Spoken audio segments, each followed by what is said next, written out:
ቤት የሚያከራዩ ግለሰቦች እስከ 100 ሺህ ብር ቅጣትና የወንጀል ተጠያቂነት ይጠብቃቸዋል ተብሏል። ውሳኔው በአዲስ አበባ የሚገኙ ህንፃዎችን የሚመለከት ሲሆን ለዚህም ሲባል የተለያዩ ክልከላዎች መውጣታቸው ታውቋል። በሌላ በኩል ደግሞ ከሰሞኑ በወጣ አከራካሪ ህግ ምክንያት በርካታ ሰዎች ንብረታቸውን ለማጣት መገደዳቸውን እያስታወቁ ነው። ሹፌሮች ፈጸሙት በተባለ ጥፋት ምክንያት በርካታ መኪናዎች በመወረሳቸው መንግስት መፍትሄ እንዲሰጣቸው የመኪና ባለቤቶቹ ጥያቄያቸውን አቅርበዋል። ሰላም ቤተሰቦቻችን፣ መረጃዎቹን የት ሀገርና የት ከተማ ሆናችሁ እየተከታተላችሁ እንደምትገኙ በሐሳብ መስጫው ላይ ጻፉልን። በየትኛው ጉዳይ ላይ መረጃ እንድናቀርብላችሁ እንደምትፈልጉ ማሳውቁን። አሁን ዝርዝር መረጃዎቹን አንድ በአንድ ወደ እናንተ እናደርሳለን። እስከ መጨረሻው አብራችሁን ቆዩ።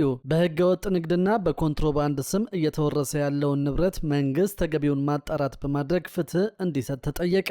የኢትዮጵያ የነዳጅ ጭነት ማጓጓዣ ባለንብረቶች ማህበር ከአባላቱ ጋር ባካሄደው ስብሰባ ሹፌሮች በፈጸሙት ህገወጥ ድርጊት ምክንያት ንብረታቸው መወረሱ ትክክል እንዳልሆነ ገልጿል። በፈሳሽ ጭነት ማጓጓዣ አገልግሎት ሰጪ ዘርፍ የተሰማሩት አቶ የማነ ጸጋይ ከ3 ወራት በፊት በአፋር ክልል አዋሽ አርባ አካባቢ ነዳጅ ጫኝ አሽከርካሪያቸው በጀሪካን ነዳጅ ሲቀንስ በፖሊስ መያዙን ይናገራሉ። አሽከርካሪው ፈጸመ በተባለ ወንጀል ክስ ቢመሰረትበትና ከሳምንት እስር በኋላ ቢለቀቅም የተጫነው ነዳጅ ከነተሽከርካሪው መወረሱን አስረድተዋል።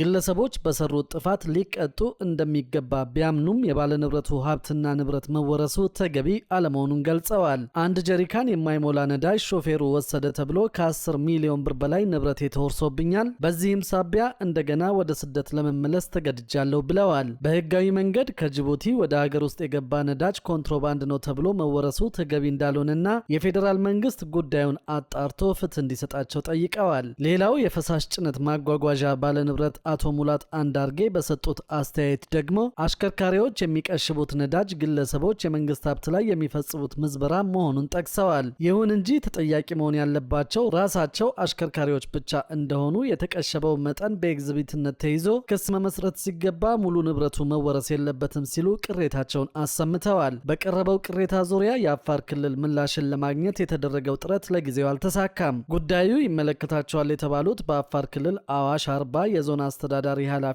አቶ ሁሴን መሐመድ በተደጋጋሚ የስልክ ጥሪ ቢደረግላቸው ምላሽ ለመስጠት ፈቃደኛ ሳይሆኑ ቀርተዋል። ከዚህ ጎን ለጎን የኢትዮጵያ የፈሳሽ ጭነት ማጓጓዣ ባለንብረቶች ማህበር ወቅቱን ያገናዘበ የታሪፍ ማሻሻያ እንዲደረግ ጠይቀዋል። የማህበሩ ፕሬዝደንት አቶ ጸጋ አሳመረ አሁን ያለው የመለዋወጫ ዋጋና የኑሮ ውድነትን ታሳቢ ያደረገ የታሪፍ ማሻሻያ እንዲደረግ መጠየቃቸውን ገልጸዋል። የንግድና ቀጠናዊ ትስስር ሚኒስቴር ጥያቄውን አስመልክቶ በ2 ሳምንት ውስጥ ምላሽ እንዲሰጣቸው የማህበሩ አባላት ስምምነት ላይ መድረሳቸው ተገልጿል። የሚኒስቴር መስሪያ ቤቱ ተወካይ ወይዘሮ መሰረት ወዳጆ በበኩላቸው የማህበሩ የታሪፍ ጥያቄ ትክክል መሆኑን ገልጸው በማሻሻያው ላይ ጥናት እየተደረገ መሆኑንና ጥናቱ ወደ መጠናቀቅ መድረሱን ጠቁመዋል። በሌላ መረጃ ደግሞ ቤት የሚያከራዩ ግለሰቦች እስከ 100 ሺህ ብር ቅጣትና የወንጀል ተጠያቂነት ይጠብቃቸዋል ተብሏል። ውሳኔው በአዲስ አበባ የሚገኙ ህንፃዎችን የሚመለከት ሲሆን ለዚህም ሲባል የተለያዩ ክልከላዎች መውጣታቸው ታውቋል። በዚህ መሰረትም በአዲስ አበባ ያልተጠናቀቁ ህንፃዎችን የሚያከራዩ አከራዮች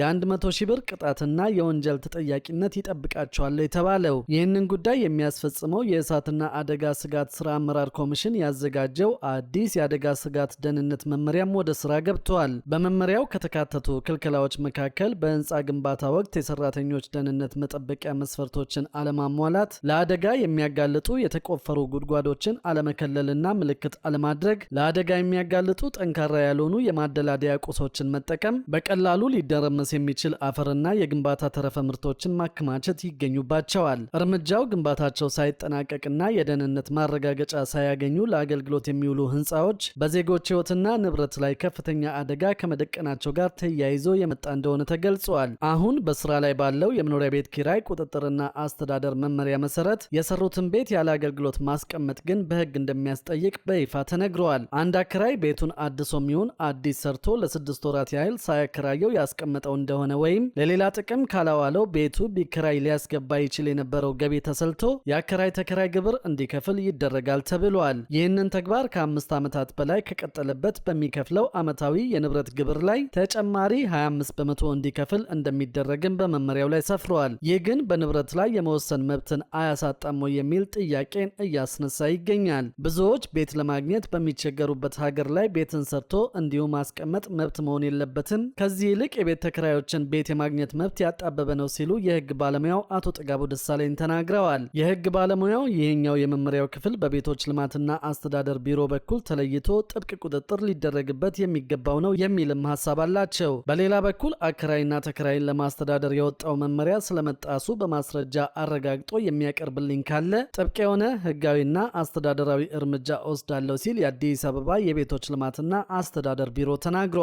ቢሮ ምንም እንኳን የ2019 ዓ.ም የቤት ኪራይ ዋጋ መጨመር ያለበት ምን ያህል ድረስ እንደሆነ በመወሰን የውል ምዝገባና እድሳት ላይ ቢሆንም አንዳንድ አከራዮች ህጉን እየጣሱት እንደሆነ ጥቆማ እየደረሰኝ ነው ብለዋል። በተለይም ቤቱን ለራሴ እፈልገዋለሁ ልቀቁልኝ የሚሉ አከራዮች በርክተዋል ያለው ቢሮ የቀደመውን ተከራይ አስወጥተው በራሳቸው ከፍ ያለ ዋጋ በመጨመር በዚያ ላይ መንግስት የወሰነውን የ11.5 በመቶ ጭማሪ የሚያደርጉ እንዳሉ መረዳቱንም ይጠቅሳል። በተጨማሪም ከመንግስት ጋር ከሚዋዋሉት በህግ ከሚታወቀው ውል ሌላ ድርብ ውል በማስፈረም በቃል እጅግ ከፍተኛ ዋጋ ተስማምቶ በሰነድ ላይ ግን ከተማ አስተዳደሩ ባስቀመጠው የ11.5 በመቶ ጣሪያን ብቻ እንዲፈርሙ በማድረግ የሚፈጸሙ የህግ ጥሰቶች ዋነኞቹ እንደሆኑ ተገልጸዋል። በሌላ መረጃ ደግሞ ኢትዮጵያ የተቀቀለ ስጋን ወደ ቻይና ለመላክ አቅዳለች መባሉን ሰምተናል። ኢትዮጵያ በአሁኑ ወቅት ያሏትን ውሱን የስጋ ምርት ተቀባይ ሀገራትን ቁጥር ለመጨመርና ከዘርፉ ያላትን ተጠቃሚነት ለማሳደግ አቅዳ እየሰራች ትገኛለች ሲል የእንስሳት ልማት ኢንስቲትዩት አስታውቋል። በኢንስቲትዩቱ የማህበራዊ ኢኮኖሚክስና እሴት ሰንሰለት አስተዳደር ዘርፍ አስተባባሪ ዶክተር ሳህሉ ሙሉ እንደተናገሩት ከሆነ ኢትዮጵያ በአብዛኛው የስጋ ምርቷን ጥቂት በሆኑ የገልፍ ሀገራት ላይ ለሽያጭ ታቀርባለች። ይህም ሊሆን የቻለው የእነዚህ ሀገራት የምርት ጥራትና ደህንነት መስፈርትን ብቻ በማሟላቷ እንደሆነ ተናግረው ችግሩን ለመፍታት ሌሎች ሰፋፊ የገበያ መዳረሻዎችን ለማፈላለግ ታቅዶ እየተሰራ ይገኛል ብለዋል። በአሁኑ ወቅት ይህንን ለማሳካት ከፍተኛ ጥረት እየተደረገ ይገኛል ሲሉ የተናገሩት ዶክተር ሳህሉ በተለይም እንደ ቻይና ወደሚገኙ የሩቅ ምስራቅ ሀገራት ምርቱን ለመላክ ርብርብ እየተደረገ እንደሚገኝም ገልጸዋል። ይህ እውን እንዲሆን ከዲፕሎማሲያዊ ስራዎች ጎን ለጎን ለውጭ ገበያ የሚቀርቡ የስጋ ምርቶች ጥራታቸውንና ደህንነታቸውን የጠበቁ እንዲሆኑ የተለያዩ ስራዎች እየተከናወኑ እንደሚገኙም ጠቁመዋል። የቻይና ገበያ ሁሉንም የኢትዮጵያን የስጋ መቀበል የሚችል በመሆኑ ከዘርፉ የተሻለ ገቢን ለማግኘት ጉልህ ሚና እንደሚኖረው ታምኖበታል። በተለይም የተቀቀለ ስጋን ወደ ቻይና ለመላክ መታቀዱ የተገለጸ ሲሆን በዘርፉ የተሰማሩ ኢንዱስትሪዎች ይህንን እድል ለመጠቀም የመቀቀያ ማሽኖችንና ሌሎች ግብዓቶችን በማሟላት ላይ እንደሚገኙ ተጠቅሷል። በሌላ በኩል ደግሞ ለመንግስት ሰራተኞች አዲስ የተጨማሪ ክፍያ መክፈል የሚያስችል መመሪያ ጸድቆ ወደ ስራ መግባቱ ይፋ ተደርጓል። ከዚሁ ጋር በተያያዘ በደሞዝተኞች ላይ የሚጣለው ግብር ከፍተኛ በመሆኑ የተነሳ የግብር ማሻሻያ ሊደረግ እንደሚገባ ጥያቄ መቅረቡ ታውቋል። ለመንግስት ሰራተኞች የትራንስፖርት አበል 800 ብር እንዲሁም ለትርፍ ሰዓት ክፍያ ደግሞ 2200 ብር በአጠቃላይ ወራዊ የ3000 ብር ክፍያ እንዲከፈል ይደረጋል ተብሏል። በዚህም መሰረት ከመደበኛ የስራ ሰዓት በኋላ ቅዳሜ ቀን ለሚሰሩ ሰራተኞች የትራንስፖርት አበል ክፍያ መፈጸም የሚያስችል መመሪያ እንደጸደቀ አውቀናል።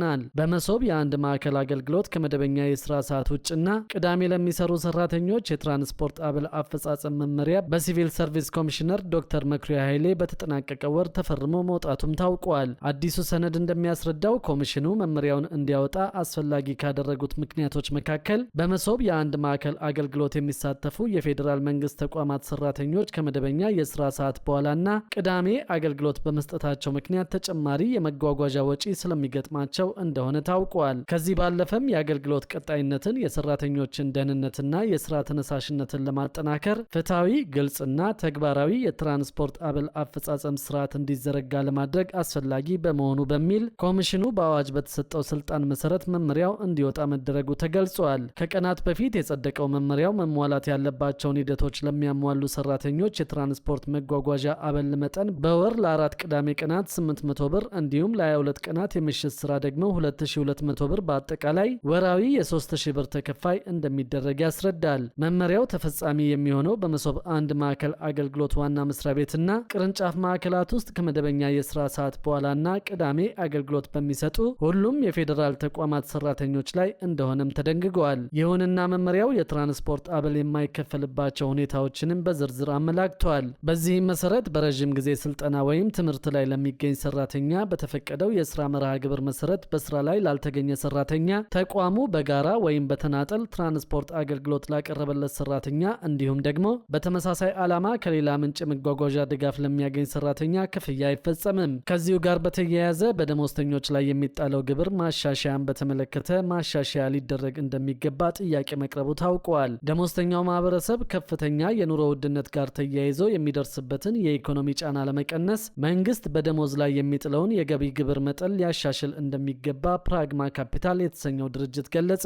ድርጅቱ ኢትዮጵያ ከምስራቅ አፍሪካ ሀገራት መካከል በደሞዝተኞች ላይ ከፍተኛ ግብር የምጥል ሀገር መሆኗን አመልክቷል።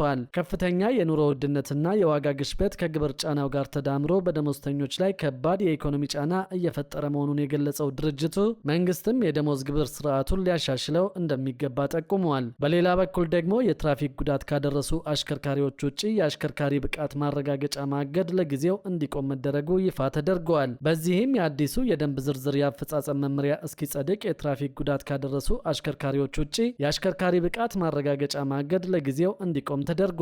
የአዲስ አበባ ትራፊክ ማኔጅመንት ባለስልጣን የደንብ ተላላፊዎችን የአሽከርካሪ ብቃት ማረጋገጫ ፈቃድ መቀበልም ሆነ ሰሌዳ መፍታት ሳያስፈልግ የዲጂታል የትራፊክ ቁጥጥርና ቅጣት ማስፈጸሚያ ሲስተም ስርዓት በመዘርጋት የመንገድ ትራንስፖርት ትራፊክን ለመቆጣጠር በወጣው የሚኒስትሮች ምክር ቤት ደንብ የቅጣት አወሳሰንን እየተገበረ ይገኛል። በመሆኑም ከደንቡ ተግባር ጋር በተያያዘ በተደጋጋሚ በደንብ መተላለፍ የነጥብ ጣሪያ ደርሰው የአሽከርካሪ ብቃት ማረጋገጫቸው ታግዶ የተሃድሶ ስልጠና እንዲወስዱና ነጥባቸው ሳይሞላ አስቀድሞ ስልጠና ወስደው ነጥብ የሚቀነስላቸው ደንብ ተላላፊዎች በደንቡ መሰረት በሁለቱም የእውቅና ክህሎት ስልጠና ወስደው የወሰዱበትን ማረጋገጫ ሲያቀርቡ እግዱ እንደሚነሳ ይደነግጋል። ይሁን እንጂ ከአፈጻጸም አንጻር ይኸው አገራዊ ደንብ በሌሎች ክልሎች ተግባራዊ ባለመደረጉና በአዲስ አበባ ከተማ በሚያሽከረክሩ ደንብ ተላላፊዎች ላይ ብቻ መተግበሩ በደንብ ተላላፊዎች ዘንድ የፍትሐዊነት ጥያቄ ሲያስነሳም ቆይተዋል። ባለስልጣን መስሪያ ቤቱም ይህንኑ የፍትሐዊነት ጥያቄ ለመንገድ ደህንነት ፈንድ አገልግሎት ባሳወቀው መሰረትና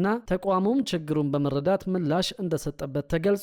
በዚህም ከደንብ ትግበራ ጋር በተያያዘ ተደጋጋሚ ደንብ ተላላፊዎች የአሽከርካሪ ብቃት ማረጋገጫ ፈቃዳቸው ታግዶ የተሃድሶ ስልጠና የሚያገኙበትን ሂደት የተሳካ ለማድረግ መመሪያ ሲዘጋጅ መቆየቱን አመልክቷል። እንዲሁም መመሪያውም ያለበትን ሂደቶች አልፎ በአሁኑ ወቅት ለፍትህ ሚኒስቴር መላኩንና በሌሎች ክልሎችም ወጥ የሆነ አሰራር ለመዘርጋት ሲባል ለጊዜው የአሽከርካሪ ብቃት ማረጋገጫ ፍቃዱን የማገዱ ተግባር እንዲዘገይ በማለት አሳውቀዋል። በመሆኑም የደንብ መተላለፉ የገንዘብ ቅጣቶቹ እንደተጠበቁ ሆነው ዝርዝር የአፈጻጸም መመሪያው ጸድቆ እስኪላክ ድረስ የትራፊክ ጉዳት ካደረሱ አሽከርካሪዎች ውጪ ለጊዜው በነጥብና በቆይታ ሳይከፈል 6 ወር የቆየ ከዚህ በፊት የታገዱትም ሆነ በቀጣይ የሚታገድ የአሽከርካሪ ብቃት ማረጋገጫ መቆሙን አሳውቀዋል። ከእግዱ መቆም በስተቀር ደንብ ተላላፊዎች ያሉባቸውን የቅጣት ክፍያ መክፈል እንደሚጠበቅባቸውን ባለስልጣኑ አስታውቀዋል።